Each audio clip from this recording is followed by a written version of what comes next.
Hola, buenas tardes. Bueno, en primer lugar quiero agradecer a Mariela y a Carolina por haberme invitado a participar. Perdón, Caro. Por haberme invitado a participar de este encuentro que en cierto sentido no es mi ámbito. Ya me presentó Cintia, yo soy directora artística del Museo Nacional de Bellas Artes, pero también soy investigadora y curadora, pero por ahí, bueno, no es mi tema de especialidad, pero sí desde mi rol como directora del museo, en los últimos años me ha tocado hacer un perfil de crecimiento de la colección en donde el pensar la colección de video del museo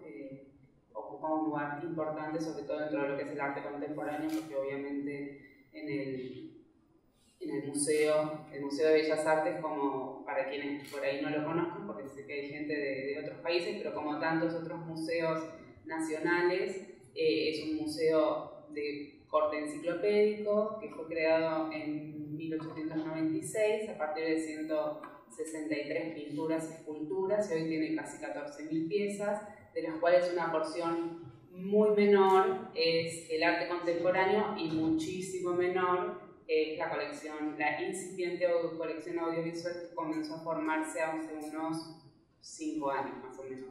Yo voy a leer un poco para no excederme porque tengo fama de excederme. Bueno, entonces como les decía, la colección del museo tiene particularidades muy únicas en cuanto a su parte más tradicional. Tiene la colección de impresionismo francés más importante de Latinoamérica, tiene una colección de arte español posiblemente la más importante que existe fuera de España,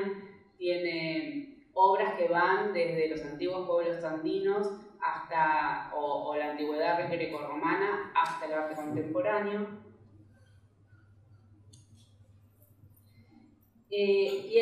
Pero sí, una cosa que me gustaría recalcar es que a lo largo de su historia tuvo un fuerte vínculo con las expresiones más contemporáneas. Por nombrar algunos ejemplos, a principios del siglo XX, Eduardo Schiaffino, que fue su primer director, estaba comprando obras de Rodin o del impresionismo, que en ese momento, recordemos, el impresionismo había comenzado como un movimiento contraoficial, si se quiere. Después, en los años 60, las gestiones de ese momento comenzaron a coleccionar bien tempranamente las expresiones de las vanguardias de ese momento, como podían ser la neofiguración o el cinetismo. Es decir, que siempre la contemporaneidad estuvo en el horizonte, sobre todo del coleccionismo del museo, quizás no tanto, o por momentos no tanto en sus exhibiciones, pero sí en su manera de coleccionar.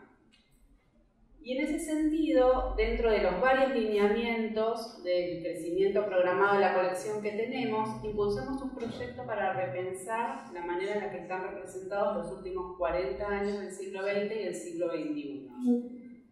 donde hay 3 aspectos para nosotros fuertes a considerar, que son las expresiones experimentales de los años 60, porque si bien tenemos algunas de estas manifestaciones de vanguardia, no teníamos hasta hace pocos años aquellas que pertenecían a expresiones que fueron efímeras, como por ejemplo las fotoperformances, ¿no? Por un lado eso, por el otro lado reperfilar nuestra colección de fotografía, que ya vamos a ver un poco más adelante, fue creada por Sara Facio en 1996, y empezó también con 160 y pico de fotos y después fue creciendo hasta hoy, hasta tener casi 3.000 fotografías, pero que hasta no hace muchos años también tenía un corte como más documental, que fue la identidad que le imprimió Sara. Nosotros con Verónica Tell, que es la curadora de foto de la colección, estamos tratando de expandir esa idea de la foto y de expandir esa identidad de la colección del museo en cuanto a la foto. Y el tercero es pensar qué rol debería ocupar en el patrimonio audiovisual, qué rol debería ocupar la colección audiovisual dentro del patrimonio del museo. Bueno, como muchas instituciones públicas saben y como sabemos todos, nuestro museo no cuenta con un presupuesto para compra de obra. Es decir, que posiblemente, y no solamente, digamos, para las para el arte contemporáneo o para el audiovisual, sino en general, ¿no? El museo no tiene presupuesto. Quizás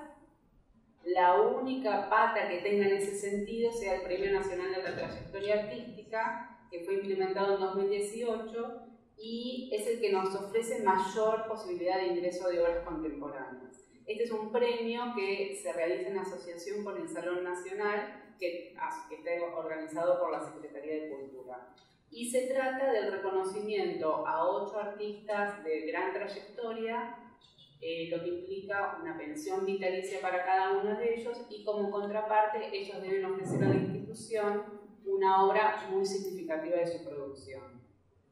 Y es así como a través del primer premio en 2018 ingresaron las 2 primeras obras audiovisuales al MNDA. Y acá la estoy viendo a Fabiana Gallegos y para quienes sepan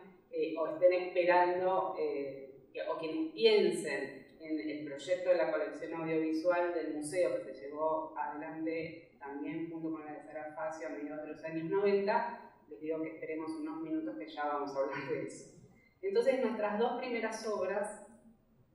porque me olvidé de pasar algunas imágenes, fueron Límites de Marie-Laure Sanz, que fue una de las premiadas, y la otra obra fue Impressions de Delia Cancela y Pablo Mesejian. Luego le siguieron otras como Otros segmentos de Elda Cerrato, El dictador de David Lamelas, Marabunta de Narcisa Hirsch,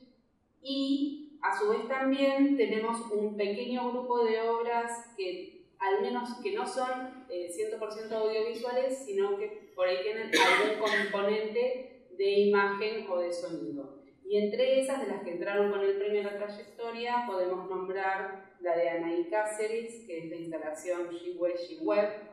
de la serie Tercer Milenio, o el Partenón de libros de Marta Minujín, en donde contamos con los registros de la acción del 83 y también de la acción que se llevó adelante en la documenta de 2017. Y también, por fuera del premio ahora, las incorporaciones de Lo Sublime Banal de Graciela Tacchini o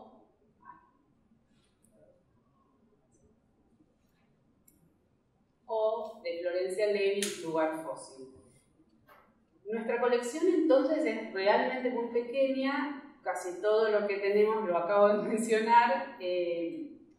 cuenta con 9 obras que tienen por lo menos un componente audiovisual y con 18 obras que son exclusivamente audiovisuales, pero de las cuales 12 son de Narcisa.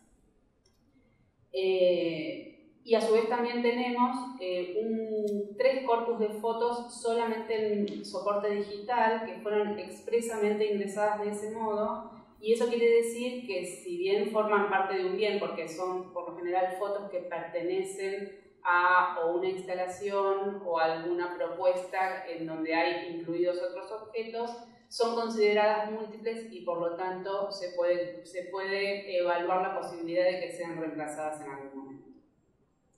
Un punto muy importante es que para nosotros, voy a adelantar un poco porque no quiero excederme, un tema que nos lleva al inicio del proceso de patrimonialización, que es una de las cosas que quiero plantear hoy, es el ingreso del bien cultural, que es así como se denomina dentro de la administración pública el ingreso de un bien a la institución. Nosotros los denominamos, bueno, como tantas instituciones, bienes culturales. Y allí comienza lo que podríamos denominar desfasajes, porque la norma no contempla la inmaterialidad. La resolución número 04/02 del 2002 establece el reglamento para el ingreso de bienes muebles culturales, es decir, y pensar que son 20 años nada más y ya en ese momento quizás no se empezó a pensar, porque también hay que pensar que no solamente estamos hablando del ingreso de bienes a un museo de bellas artes como es el nuestro, sino de todos los museos nacionales y otras instituciones. Es un protocolo que regula esas admisiones con el fin de promover el crecimiento de las colecciones de una forma segura que permita preservar el patrimonio público. Para dar inicio al trámite de adquisición de una obra se debe hacer constar la descripción del objeto, sus antecedentes y el estado de conservación. Y acá, bueno, la palabra clave que es la de objeto. Pero bueno, también es cierto, también como es cierto y como mencioné antes, recién hace 5 o 6 años el patrimonio del museo ingresó obra de carácter digital o sin soporte material. Y en 2018, como comentaba, la primera obra audiovisual.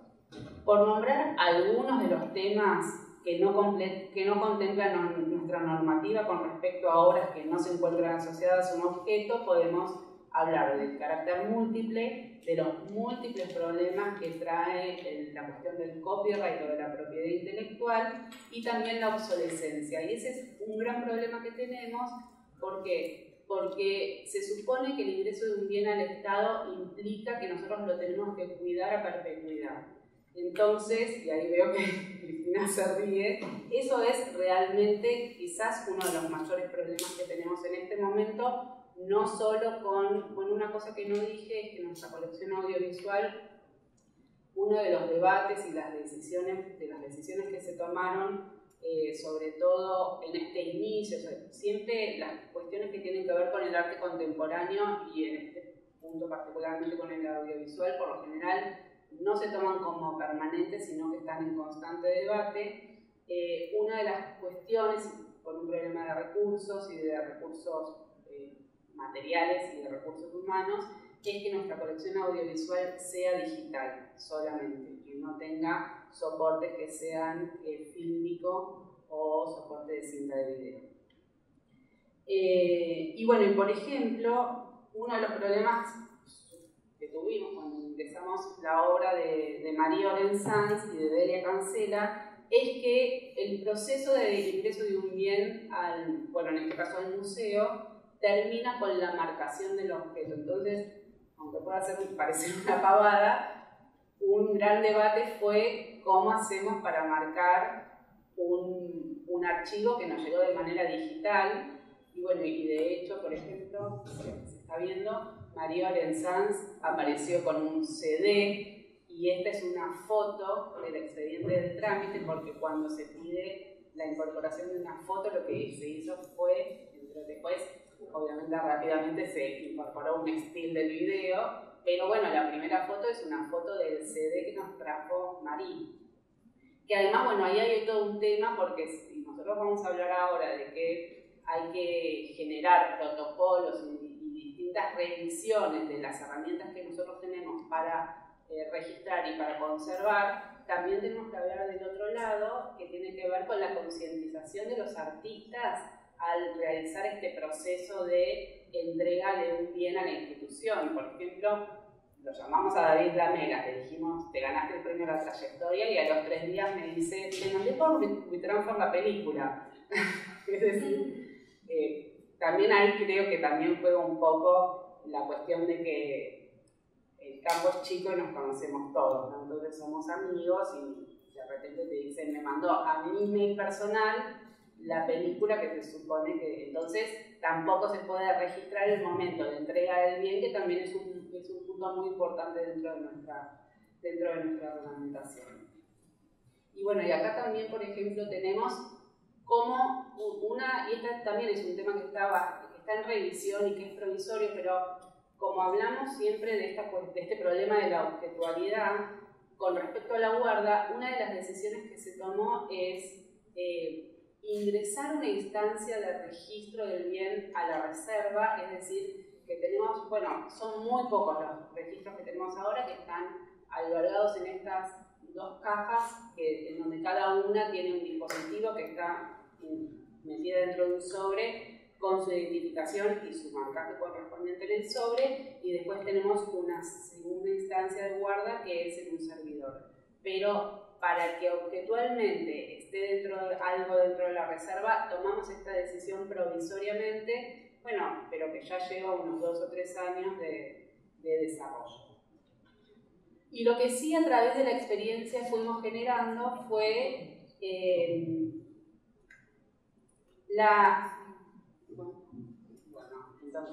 fue generar fuertes protocolos de digamos, en principio de contacto inicial con los artistas.